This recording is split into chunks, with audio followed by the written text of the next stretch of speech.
Hi there, Loy from loymachedo.com. Today is the 4th of March 2014 at 1:23 in the afternoon. I just woke up because I slept late. I had a lot of work, I had some creative work to be done, and all of a sudden I'm getting so many emails. I normally get emails around 200. Now I'm getting around 600 to 800 mails, all because this video that I put up of this youngster. All right, but anyway, like I always say, I will always respond to all the emails via video. Makes it easier. So let's start. First one is DJ G. He writes me, "Hey Loy, I'm a music producer and DJ." Yeah, very good. I'm 16 years old.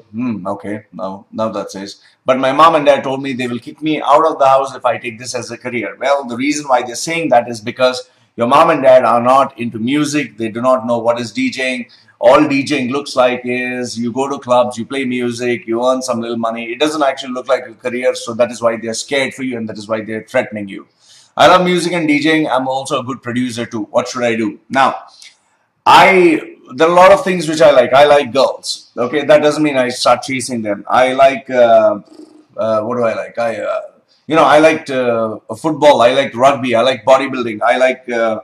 there are a lot of things that I like. See, but at the end of the day, DJ, what you need to understand is, just like you, there are so many other DJs who are good at music. Just like you, there are so many other DJs who believe that they are meant to get into this industry. But keep this in mind that being creative, the creative industry is very volatile. What happens is there is too much of competition. In fact, almost every second person who I know has tried getting into DJing. I was a DJ myself.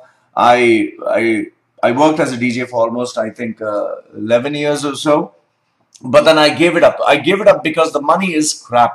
It's not easy at all. The DJs who are really earning money are very, very few. Hardly out of maybe 5,000 DJs, maybe one or two. That's all. And you need to understand, if you move into DJing without taking proper qualifications, you might end up getting a salary of only, say, 1,200, 1,500. And many clubs tell the DJ, you can play here for free in Dubai. You can play here for free, but the money we will pay you based on what business we make. And the business we make, we will give you maybe for every 50,000, we'll give you 50 bucks. You know, it is pretty tough. So your parents, see, look, I don't mean to shatter your dreams, but this is what I recommend to you. Study hard, get good money, and do this as a side business. I know many people who are very successful and rich in their careers, and they keep this as a side business so that if in case this doesn't work, at least they have money coming in. If you honestly ask my advice, please use this as a side business. Keep this as a hobby, keep this as an interest, but don't ignore your education. See, by telling people that academic education is nothing, that doesn't mean that you discount education by itself. You need to study. See, look at the books at the back, and I read a lot. Now, and DJing after some time becomes very boring because every day you listen to noise. You get crazy. You know, like you want to know the effect. Just put a pair of earphones in your ears, put it on loud music, put it on non-stop. Just keep listening. At some point, your head will start aching. It may take a day, it may take 2 days. So just imagine doing this day in and out. Every night you're going to a club. Sometimes the club will be empty. So what I request you to do is, agreed, you think you're a good producer. But the question is, how do you stack up against the world's best? If I say I'm a good trainer, people are willing to pay me money. People pay me money up to 8,000 bucks for a day. How much money is someone willing to pay you? If they're willing to pay you 10,000 dirhams for a gig, well, that's good. Then you're good.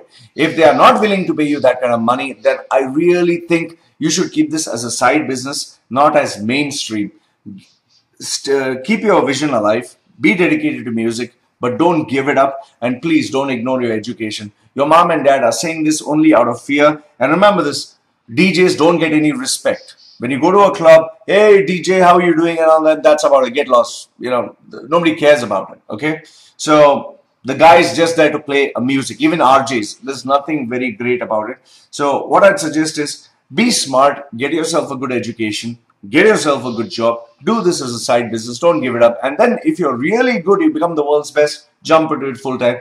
But don't jump ship, keep your legs on two boats And the main boat should be your education to help you gain money. I hope this makes sense to you, DJ. All right. The next video, Mr. Successful Mr. T. Okay. Sir, would you please tell me how is it that you became so successful in your life? Oh, wow. Okay. It is asking me this question is like asking me uh, how did how did India become so famous, or how did Dubai become the world's #1 commercial hub?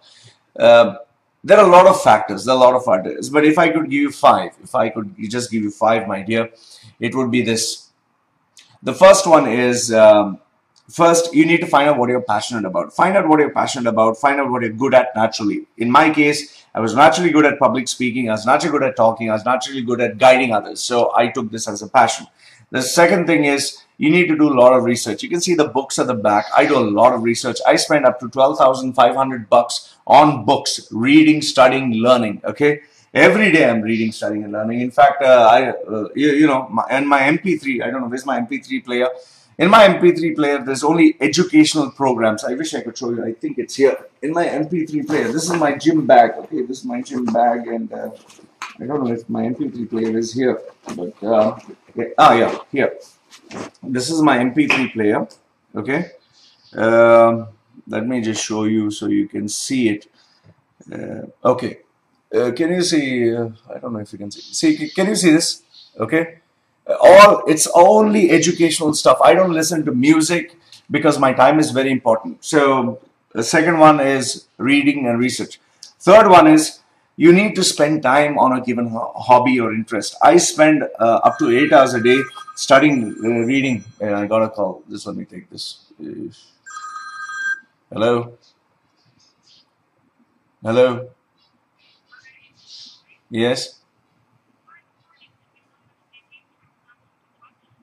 Oh, yes. All right. Sorry, that was a phone call from a globally renowned photographer. Apparently, he's come down from US. He wants to take my photograph with all my tattoos and all that. Okay. Anyway, coming back. So, I was showing you this MP3 player that I listen to only educational programs. So you need to really study, read in order to be the best, and you need to really utilize your time.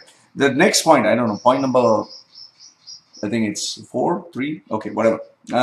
Take it as a bonus point. Point number 3 is, which is very important, is you need to network with minds greater than yours. Now, when I was 20 years old, I didn't have any friends because I was very unpopular. So I would keep friends who were like, 30 or 40 years old. I would look at people who would be my mentors. So if you want to succeed, you need to have people who are far beyond your age, experience, and expertise. Okay, that's one way you can succeed.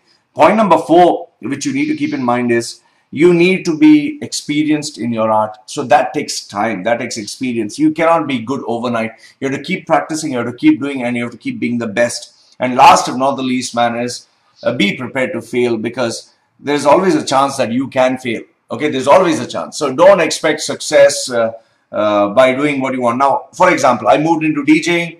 I gave it my 100%. I realized that is not meant for me. Then I went into event management.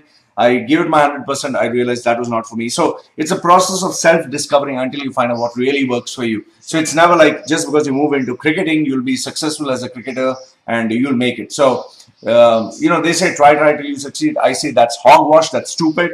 If a fly tries to go through a window, glass, it can keep trying, but it's not going to succeed. So keep this in mind. There's no such thing as try till you succeed. Rather, it is more like you need to use your common sense and you need to know what is right for you. So, Mr. Successful T, this is my piece of advice for you, Loy from loymachedo.com. I hope this has answered your question. If there's anything else, let me know. Goodbye for now.